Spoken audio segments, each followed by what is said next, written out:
kuatkan tekad, kuatkan hati. Negeri ini memanggilmu kawan. Belajar bergerak berbagi untuk negeri. Guru penggerak majukan pendidikan. Guru penggerak menghamba pada murid. Kreatif rancang pembelajaran. Hargai potensi, tingkatkan prestasi. Lahirkan profil pelajar. Assalamualaikum warahmatullahi wabarakatuh.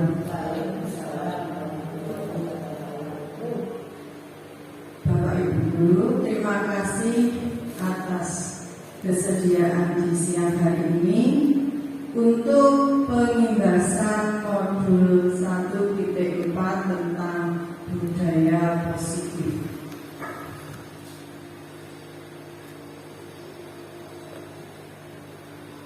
Latar belakang saya mengadakan pembahasan ini supaya saya bisa sedikit ilmu yang saya tahu bisa menularkan kepada rekan-rekan semua, dan sekiranya nanti kita bisa berkolaborasi untuk melakukan hal-hal kegiatan pembelajaran yang diharapkan di sekolah. Yang pertama mengenai paradigma belajar.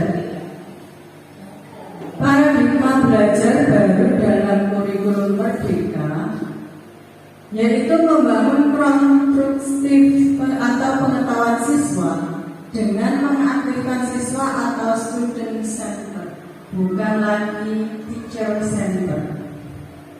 Selain itu, kita tanamkan pada siswa profil pelajar Pancasila yang meliputi beriman dan bertakwa pada Tuhan Yang Maha Esa, berakhlak mulia, berkebinekaan global, gotong royong, mandiri, kreatif, dan bernalar kritis. Selain itu, kita dapat menerapkan nilai dan peran DP. Nilai DP yaitu yang pertama mandiri, kolaboratif, inovatif, reflektif, dan berpihak pada murid.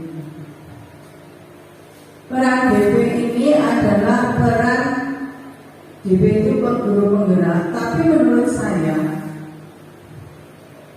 peran ini tidak hanya dilakukan oleh guru penggerak saja, tapi dapat kita lakukan. Misalkan mandiri itu pengertiannya itu kita secara mandiri menambah pengetahuan kita sendiri melalui berbagai macam cara, bisa workshop di kelas tanpa menunggu perintah atasan atau menunggu undangan. Jadi atas inisiatif diri sendiri untuk mengembangkan potensi atau bakat kita sendiri. Yang kedua, kolaboratif. Kolaboratif ini kolaborasi, itu bekerja sama. Di dalam sekolahan, kita tidak mungkin dapat melakukan kegiatan tanpa adanya kerjasama dengan semua pihak yang terkait. Contohnya, kita melakukan kegiatan ekstrakurikuler. Itu butuh kerjasama dari rekan, kemudian siswa dan orang tua, sehingga kegiatan tersebut dapat tercapai sesuai tujuan kita bersama.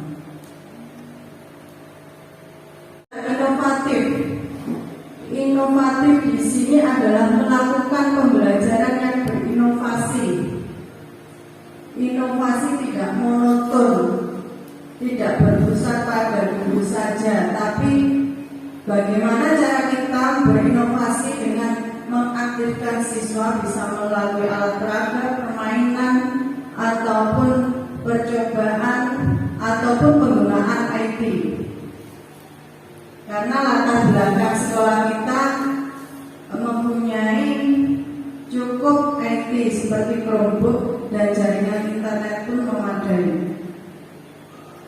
Yang keempat, refleksi Reflektif di sini adalah merefleksi semua kegiatan yang kita lakukan. Jadi kita refleksikan apa kekurangan dari kegiatan yang sudah kita laksanakan. Dari kekurangan itu diperbaiki supaya ke depannya nanti akan menjadi lebih baik. Yang terakhir adalah berpihak pada murid. Berpihak pada murid itu semua pembelajaran yang kita lakukan itu berpihak pada murid, berhamba pada murid. Jadi sesuai kebutuhan murid, sesuai kemampuan murid. Tidak bisa kita samakan murid bilik dengan murid di luar bilik, karena fasilitas yang ada di sekolahan kita, latar belakang anak-anak, kemudian karakteristik anak itu berbeda-beda, sehingga pembelajaran yang kita lakukan itu harus berpedoman pada murid. GP atau peran guru penggerak. Peran di sini yang pertama menjadi pemimpin pembelajaran.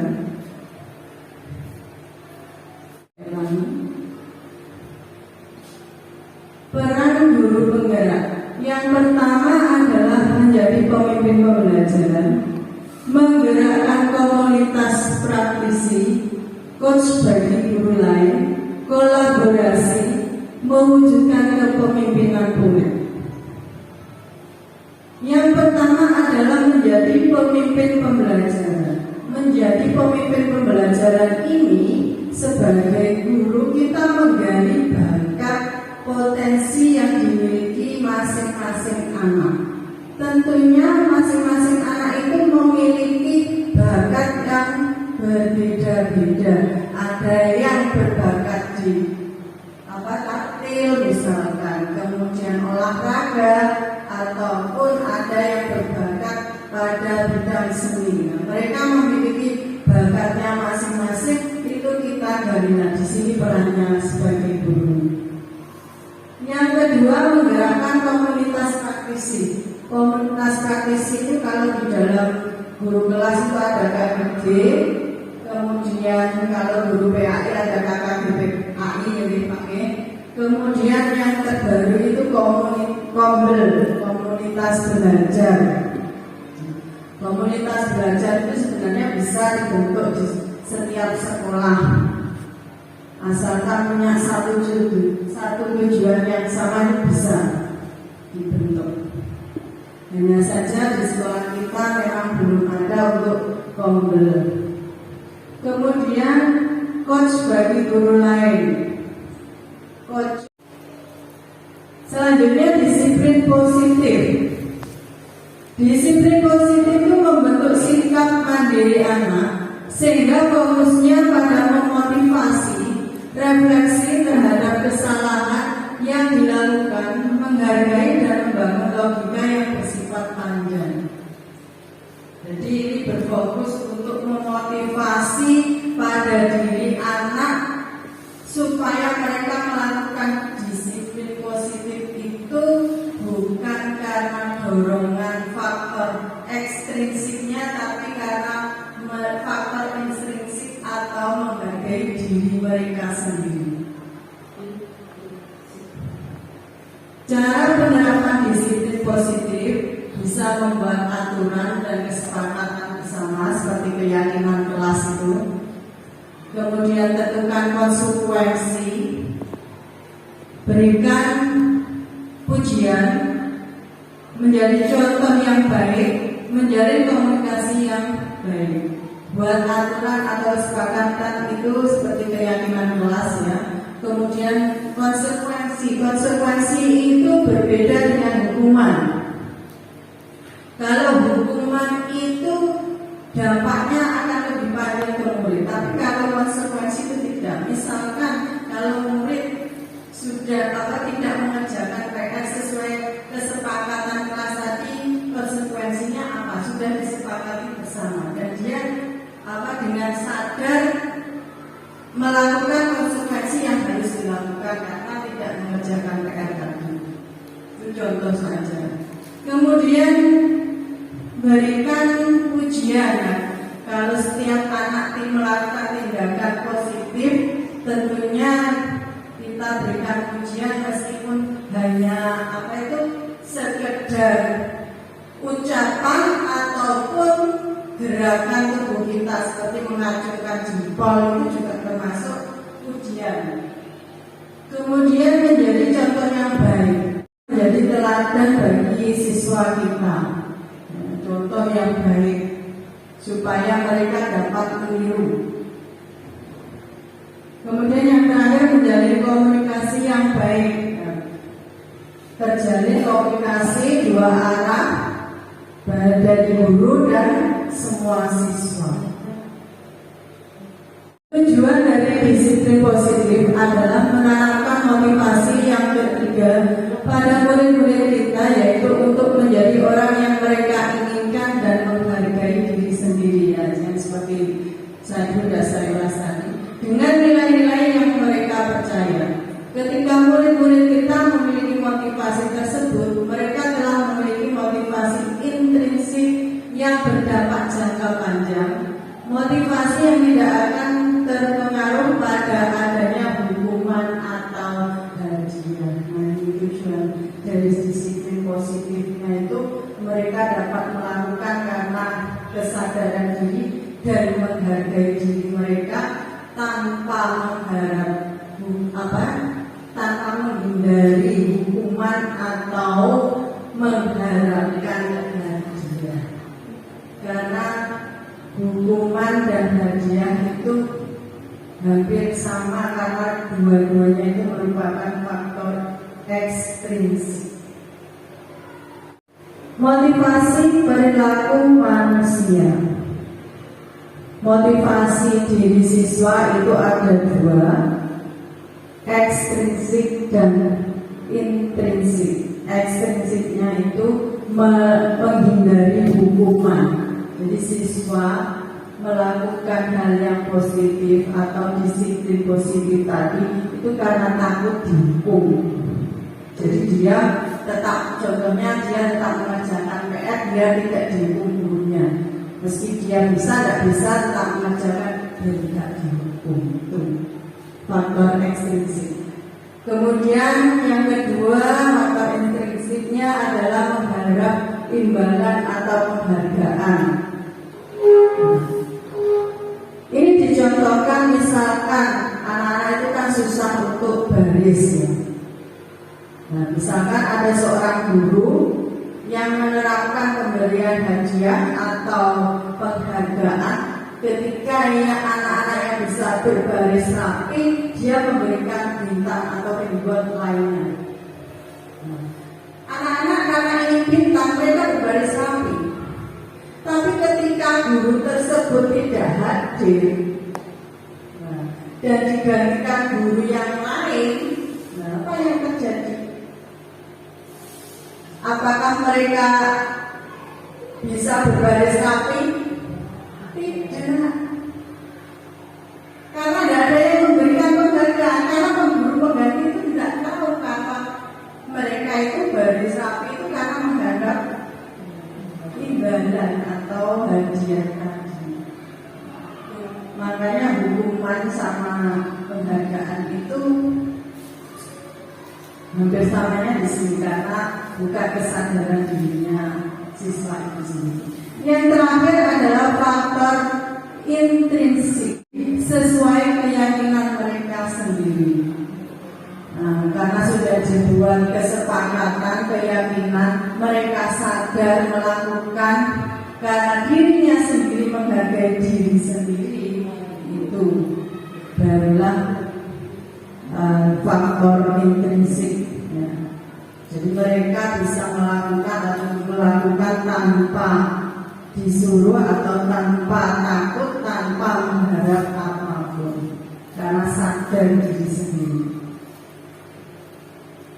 Kebutuhan dasar manusia. Kebutuhan dasar manusia itu meliputi kebutuhan untuk bertahan hidup, kasih sayang dan rasa diterima, kebebasan, kesenangan,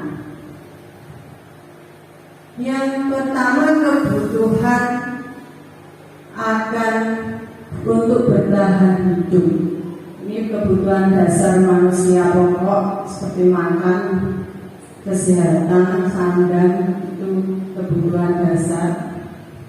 Kemudian yang kedua, kasih sayang dan rasa diterima, baik itu di lingkungan keluarga, rumah, ataupun masyarakat. Mereka membutuhkan kasih sayang. Kalau tidak terpenuhi kasih sayang yang dibutuhkan, mereka bisa melakukan tindakan untuk mencari perhatian dari orang di sekeliling mereka. Yang ketiga adalah kebebasan. Anak-anak, kebebasan yang tinggi menginginkan pilihan. Mereka perlu banyak bergerak, suka mencoba-coba, tidak terlalu terpengaruh orang lain, dan senang mencoba hal yang baru. Ini adalah sifat kebebasan anak. Saya contohkan saja, misalkan anak-anak itu sering bolak-balik ke kamar mandi, padahal anak itu tidak kebelet pipis atau kebelet buang air kecil, tapi mereka jenuh di kelas. Ini sering terjadi pada anak didik kita. Ya, kurang bahagia juga bisa mereka waktunya mungkin matematika jadi kurang bahagia, tidak senang dengan matematika. Jadi akhirnya keluar masuk kelas. Yang terakhir, kesenangan. Dari anak sifat anak itu suka bergurau, suka melucu, dan juga menggemaskan. Kadang-kadang anak itu suka jadi temannya atau suka jarak temannya, terus melihat temannya ketawa atau melihat temannya teriak-teriak, itu merasa senang. Itu juga ada anak seperti itu. Namanya sifat anak, itu merupakan kebutuhan dasar manusia. Selanjutnya, posisi kontrol restitusi. Penghukum, pembuat merasa bersalah, teman, pemantau, dan manajer. Posisi penghukum, seorang penghukum bisa menggunakan hukuman fisik maupun verbal. Jadi ini saya contohkan, misalkan ada anak tadi tidak mengerjakan PR, dia langsung dihukum keliling lapangan lari, keliling lapangan numpang kali, tanpa ditanya mengapa dia tidak mengerjakan PR. Itu namanya menerapkan posisi penghukum. Yang kedua, pembuat merasa bersalah. Pembuat merasa bersalah ini biasanya menggunakan kata-kata, contohnya, masa kamu gak kasihan sama bapak guru, sudah menerangkan dari tadi kamu kok ngomong sendirian. Atau menegur, jangan rame, bu guru menerangkan kok kamu rame sendirian. Itu membuat merasa bersalah pada siswa. Yang ketiga adalah teman.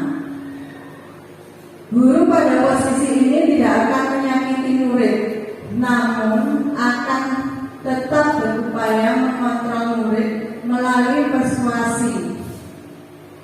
Posisi teman pada guru bisa negatif ataupun positif. Persuasi itu mempengaruhi. Jadi bertindak dan berkata-kata seolah-olah guru itu menjadi teman. Tapi untuk dalam posisi ini, kalau keseringan, lama-lama kita juga tidak akan dihargai juga.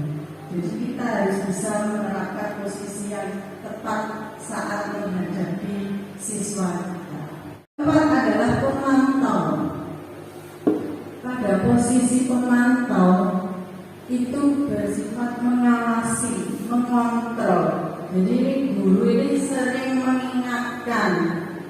Ini contohnya saja, coba bajumu dimasukkan. Selalu mengingatkan akan peraturan kelas.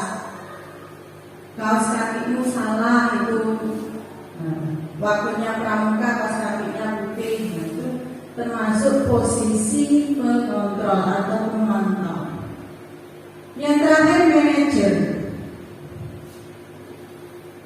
Manajer adalah posisi di mana guru berbuat sesuatu bersama dengan murid, mempersilahkan murid mempertanggungjawabkan perilakunya yang mendukung untuk penyelesaiannya. Jadi di posisi ini, posisi manajer ini guru itu ketika menghadapi masalah dengan murid atau murid itu ada yang bermasalah, guru tidak menerapkan langsung menghukum atau membuat merasa bersalah, tapi guru dalam posisi manajer ini menerapkan segitiga restitusi untuk memecahkan permasalahan tersebut. Segitiga restitusi adalah segitiga yang digunakan guru dalam posisi manajer. Ada 3 langkah di sini. Yang pertama itu menstabilkan identitas. Yang kedua memvalidasi tindakan yang salah. Yang ketiga menanyakan keyakinan kelas. Segitiga restitusi ini bisa kita lakukan setelah kita membuat kesepakatan atau keyakinan kelas. Karena langkah yang ketiga itu adalah menanyakan keyakinan kelas. Yang pertama menstabilkan identitas. Menstabilkan identitas itu menggunakan bisa berkata berbuat salah itu tidak apa-apa. Tidak ada manusia yang sempurna. Kita juga pernah melakukan kesalahan dan lain sebagainya. Itu untuk fungsinya untuk menenangkan dan menstabilkan emosi supaya kita bisa menggali tindakan yang salah ke langkah berikutnya. Yang kedua, validasi tindakan yang salah. Validasi tindakan yang salah itu dengan cara berkata-kata misalkan, padahal kamu bisa melakukan yang lebih buruk dari ini. Misalkan anak itu beberapa meja, kemudian guru tanya, padahal kamu bisa melakukan yang lebih buruk dari ini. Anak pasti berpikir apa ya? Dia sebutkan itu. Kemudian diarahkan untuk tindakan yang lebih baik. Yang kedua bisa menggunakan, kamu pasti punya alasan mengapa melakukan hal itu. Jadi anak berbuat salah itu pasti punya alasan. Entah itu tadi karena faktor kesenangan atau faktor kebebasannya yang belum terpenuhi, jadi mereka melakukan kesalahan tersebut. Yang ketiga itu menanyakan keyakinan. Seperti yang saya bilang tadi, untuk menerapkan segitiga restitusi, kita buat dulu kesepakatan kelas atau keyakinan kelas. Karena di sini nanti akan kita tanya keyakinan kelas apa yang dia langgar. Kemudian setelah dia tahu apa yang dia langgar, baru bagaimana cara memperbaikinya. Itu tentunya adalah ditanya dari siswa. Kita tanya untuk mengarahkan mencari hal baik yang dapat memecahkan solusi dari tindakan yang salah tadi. Jadi kita tidak langsung memberikan solusi, tapi mengarahkan mereka untuk berpikir mencari solusi yang baik dari diri sendiri, dari mereka sendiri, dengan pertanyaan-pertanyaan tersebut. Di antaranya itu tadi, apa yang kita percaya sebagai kelas atau keluarga, apa nilai-nilai umum yang kita sepakati bersama, apa bayangan kita tentang kelas yang ideal. Selanjutnya keyakinan kelas. Keyakinan kelas ini seperangkat nilai dan prinsip yang disepakati bersama oleh guru dan siswa untuk memandu perilaku dan interaksi di dalam kelas. Keyakinan kelas dibuat dan disepakati siswa. Mengapa keyakinan dan bukan peraturan? Tujuan dari keyakinan ini supaya siswa meyakini sehingga melakukan sesuai keyakinan karena menghargai diri sendiri, bukan faktor ekstrinsik tadi. Jadi keyakinan kelas itu dibuat oleh siswa itu sendiri berdasarkan kesepakatan siswa dan guru. Jadi siswa dibantu guru untuk membuat keyakinan kelas. Nah, dengan membuat keyakinan kelas, maka siswa hendaknya berperilaku sesuai keyakinan yang telah disepakati bersama. Dan keyakinan kelas ini dituangkan dalam kalimat positif. Misalkan siswa itu mengusulkan tidak boleh ngamen di dalam kelas. Nah, keyakinan kelas tidak ditulis tidak boleh ngamen, tapi tertib di dalam kelas. Itu. Misalkan contoh lagi tidak boleh terlambat, Bu. Jadi disiplin waktu atau tepat waktu. Jadi keyakinan kelas itu dituangkan dalam kalimat-kalimat positif karena tujuannya nanti mereka melakukan budaya positif. Hal tadi dapat disimpulkan dengan menjalankan budaya positif di sekolah mempermudah tujuan pendidikan nasional menurut filosofi Ki Hajar Dewantara. Budaya positif dapat terwujud bila guru menerapkan filosofi Ki Hajar Dewantara. Filosofinya itu tadi pembelajaran berpihak pada murid tadi. Kemudian menerapkan nilai dan peran guru serta berkolaborasi dengan semua warga sekolah untuk mewujudkannya. Dalam budaya positif, guru belajar untuk mengenal kebutuhan dasar manusia, menerapkan posisi kontrol dan melakukan segitiga restitusi yang dapat digunakan ketika terjadi permasalahan dengan anak di sekolah, sehingga guru dapat menyikapinya dengan baik. Anak dapat memiliki motivasi intrinsik untuk melakukan budaya positif bukan karena dorongan faktor dari luar. Jadi Bapak Ibu guru untuk menerapkan budaya positif di sini kita tidak bisa bekerja sendiri. Tentunya kita harus berkolaborasi, bekerja sama, baik semua warga sekolah, siswa maupun orang tua siswa.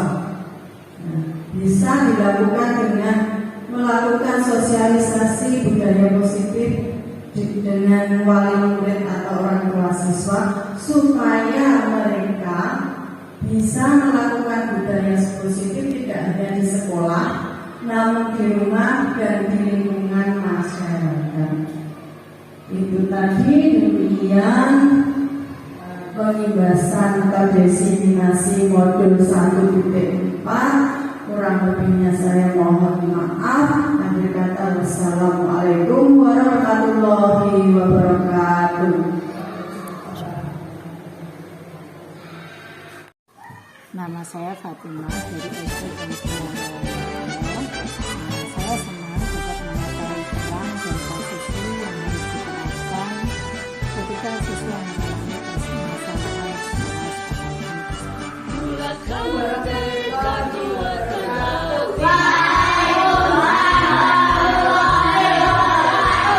Semangat pagi.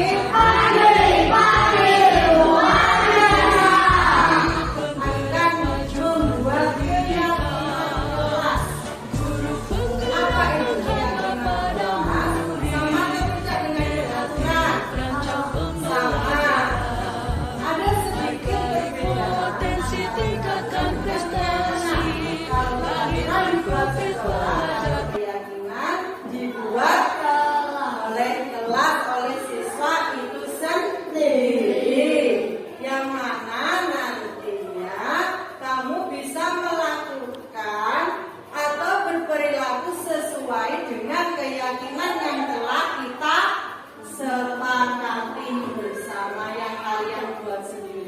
kalian lakukan sendiri. Nah, coba sekarang kalian pikirkan kira-kira apa keyakinan yang mau kalian usulkan. Dipikirkan dulu, nanti tuliskan di kertas yang sudah saya bagi ini, di atas ini kalian tempelkan di usulan siswa. Ya, saya bagikan. Yang punya usul silakan mengusulkan. Setelah menulis, silakan langsung menempel di papan tulis. Kalau tidak ada yang mengusulkan, kalau kamu tidak punya usulan tidak apa-apa. Ya. Saya bagi semuanya. Silakan ditulis yang sudah mendapat. Ya. Silakan menulis.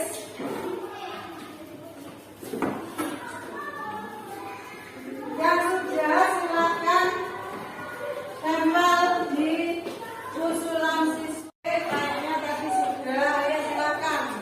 Ayo lanjutnya. Ayo terus, tidak usah menunggu.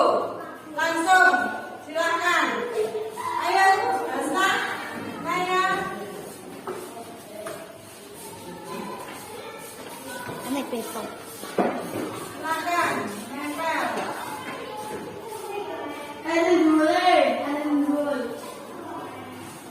Saya rapikan ya.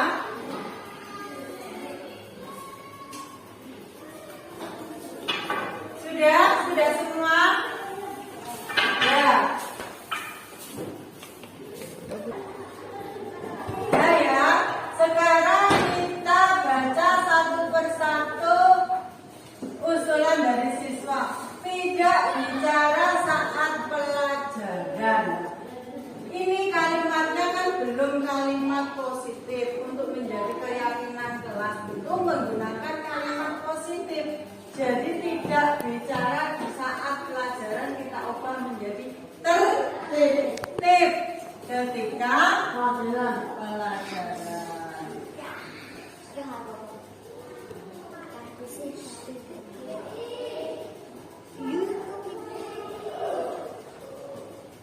Kemudian tidak bertengkar.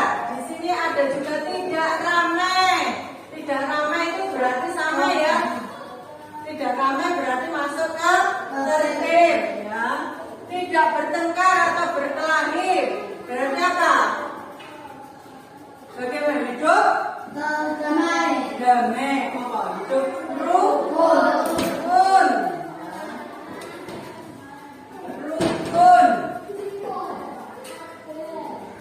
Kemudian di sini ada tidak berbicara kasar. Berarti apa? Sopan. Bagus sekali.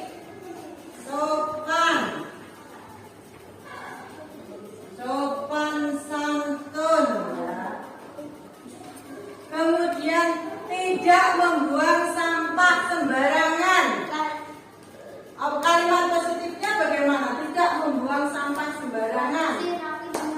Kelas bersih, rapi dan nyaman. Benar apa? Bagus sekali. Kelas bersih,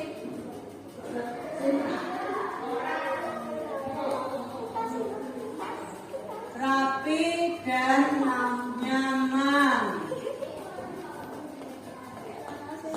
Di sini ada juga piket dengan bersih. Berarti sudah masuk kelas bersih, rapi dan nyaman.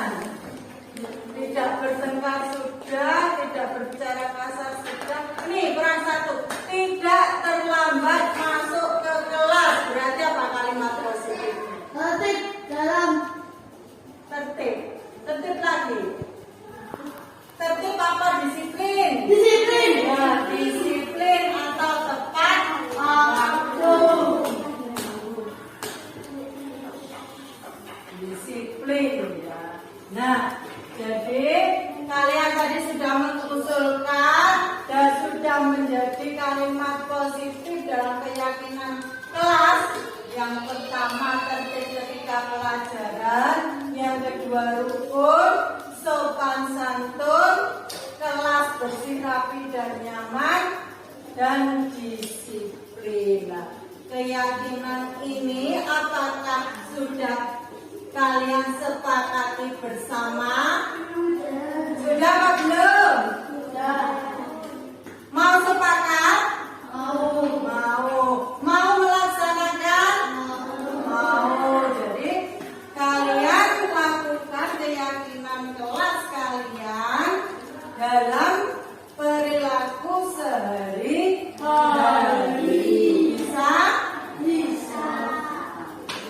kasih. Wassalamualaikum warahmatullahi wabarakatuh. Waalaikumsalam warahmatullahi wabarakatuh. Nama saya Sidik. Iya, penting. Dalam kegiatan sehari-hari sebagai keyakinan dalam perilaku kita. Ya, sering.